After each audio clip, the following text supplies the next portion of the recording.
రక్షకుడైన యేసుక్రీస్తు నామములో మీ అందరికీ క్రిస్మస్ శుభాకాంక్షలు తెలియజేస్తూ ఉన్నాను. ప్రపంచము వ్యాప్తంగా ప్రజలందరూ జరుపుకునే ఏకైక పండుగ క్రిస్మస్ పండుగ. ఈ సమయమందు ఈ క్రిస్మస్ పండుగను ఉద్దేశించి ఒక చిన్న సందేశాన్ని ఇవ్వాలని ఆశపడుతూ ఉన్నాం. Christmas means rebuilding your relationship with God. Christmas అనగా దేవునితో తిరిగి సహవాసాన్ని కట్టుకొనుట. అనాది కాలంలో దేవుడు మానవుని సృష్టించినప్పుడు మానవుడు దేవుడు సహవాసము కలిగి ఉండేవారు. అది ఎలాంటి సహవాసం అంటే అది ఒక ఆత్మీయమైన సహవాసం. దూరం నుంచి చూసినప్పుడు భూమియు ఆకాశము ఏ విధంగా కలిసిపోయినట్లు కనబడుతుందో, లేదా ఒక మనిషికి నడికట్టు ఎంత దగ్గరగా ఉంటుందో అంత దగ్గరగా దేవుడు మానవుడు ముఖాముఖిగా మాట్లాడుకుంటూ ఉండేవారు.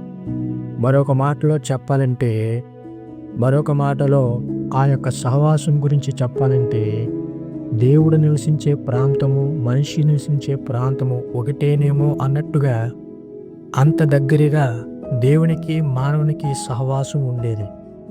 కానీ పాపం ఎప్పుడైతే ప్రవేశించిందో మానవుని దేవుని మధ్య ఒక అగాధము ఏర్పడింది.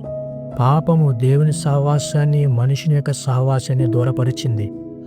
అప్పటి నుంచి మానవుడు దేవుని యొక్క సహవాసాన్ని కోల్పోవడమే కాకుండా మానవుడు దేవునికి వ్యతిరేకంగా జీవిస్తూ దేవునిని తిరస్కరించాడు.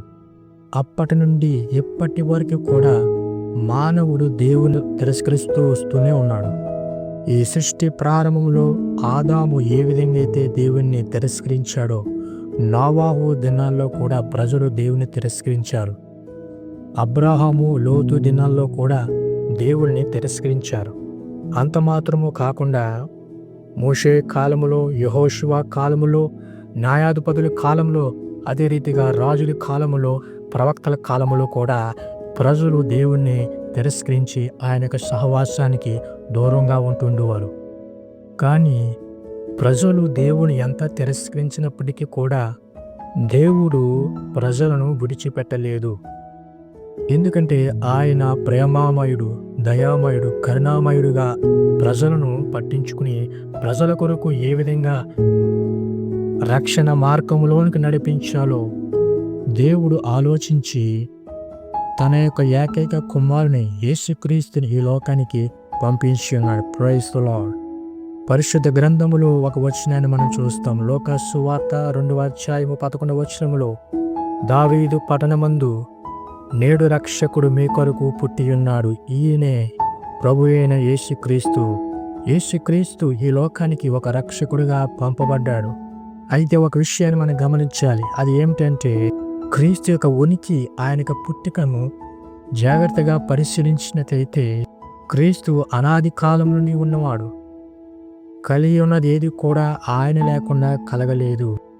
ఆయన యొక్క ఉనికి ఆయన యొక్క పుట్టుకతో ప్రారంభించబడలేదు, కానీ ఆయన అనాది కాలంలో ఉన్నవాడు.